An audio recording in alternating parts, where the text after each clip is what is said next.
grace. Be calm and patient, both in private and in public. The Upanishads. My first patient as a hospice volunteer was Norman Monette. I will never forget Norman. He was a gentleman, thin, very thin, who was in the last stages of liver disease. His white nightgown was stained dark red. He had a tube running out of his arm and around his neck. His eyes were hazel and dark and seemed to be, if not frightened, then at least concerned. I liked Norman immediately. He was stretched out in bed with the blanket pulled up to his chest. His arms were hairy and there was dried blood under his fingernails. I noticed this as I shook his hand and introduced myself. His wife left us alone. She went into town to go to the bank, get her hair done and her nails. I'll be back in 2 hours, she said. Take your time, I replied. We'll be fine. After she left, I asked Norman about his life. I looked into his hazel eyes and smiled. He smiled back at me with his thin face and hairy arms. His brown hair was matted down, as though it hadn't been washed in a while. The room in which I am lying used to be the garage, Norman began. I am a carpenter. I converted it into a bedroom. I noticed there were pictures of 2 men and a woman on the wall to the left of his bed. There was a long, comfortable couch by the wall to the right of his bed with a picture of Christ hanging on it. There was also an air conditioner in a front window, alongside of which was a television set with a woman talking on the screen. I sat down on a hard wooden chair next to his bed. Who are the pictures of? I asked. 2 of the pictures are of my lovely wife and of my son in his karate uniform, Norman answered. The other picture is of me when I was young. The picture was of a man in his early 20s with brown hair, an oblong face, and large vacant eyes staring out into space. I worked for GE, Norman continued. I was an engineer. I went to night school part-time and taught myself computers. I was there 30 years, right up until the time they closed the plant.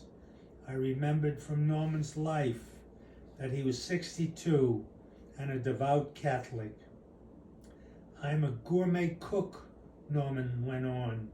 Only the best. I also loved to play soccer when I was young. This is a beautiful room, Norman, I said, and to think you built it all by yourself. Yes, he laughed, I did it all alone. Now, Dick, as you can see, it belongs to me, and it is serving a unique purpose. At that moment, the telephone rang. It was Sister Margaret from Sacred Heart in Pittsfield. She was inquiring about Norman's health. I gave the phone to Norman. He spoke to her for a few minutes, then returned the phone to me. I put it on its receiver and sat back down. I said, I told Norman a little about my life, that I was divorced, had 3 children and 2 grandchildren, a grandson of 7, and an adopted little girl from Korea, my granddaughter, who was 3. My grandson's name is Noah, and my granddaughter's name is Suah, which in Korean means lovely and pretty.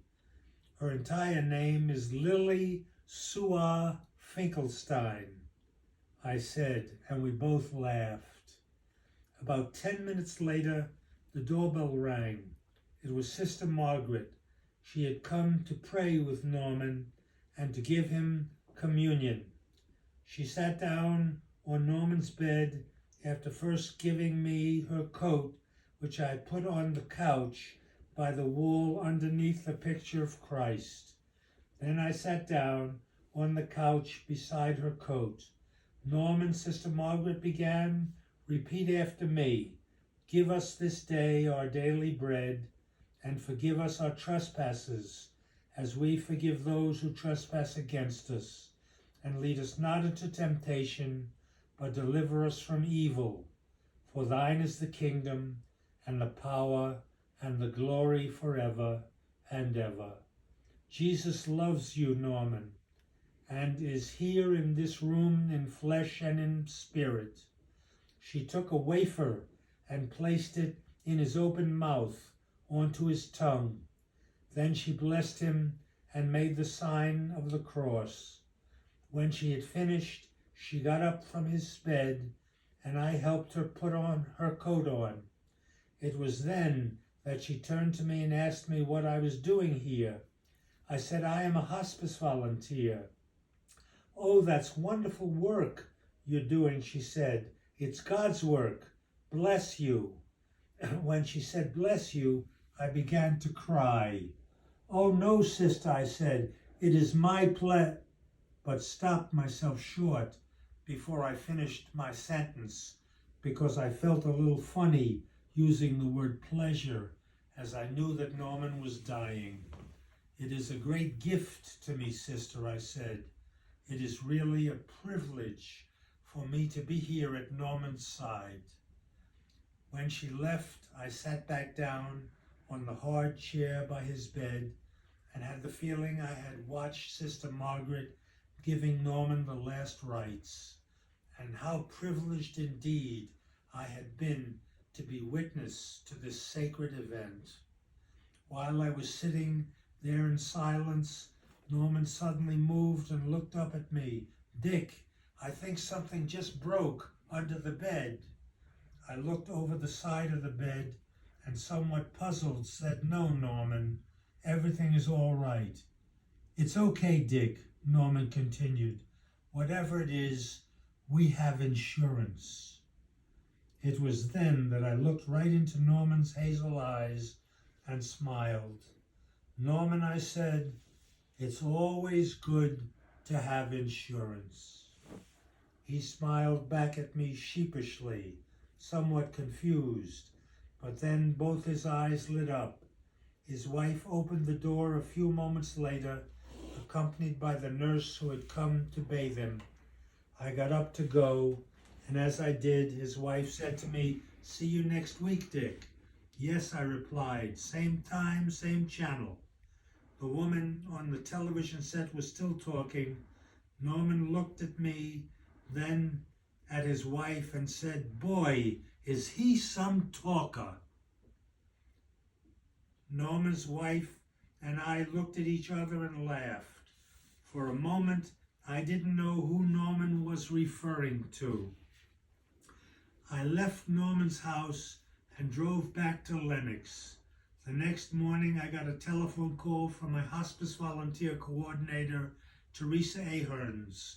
She was in Springfield at a hospice volunteer conference, and she was calling to ask me how everything had gone the day before and to tell me that Norman had died that night. I was a little shocked, but then again, not really, for as I said to Teresa, I had the feeling that Sister Margaret had come to visit Norman in order to give him the last rites. We have never had anyone die so quickly, Teresa said, with just one visit. I laughed and said, Teresa, whenever you want someone to die quickly, just send me in. And we both laughed.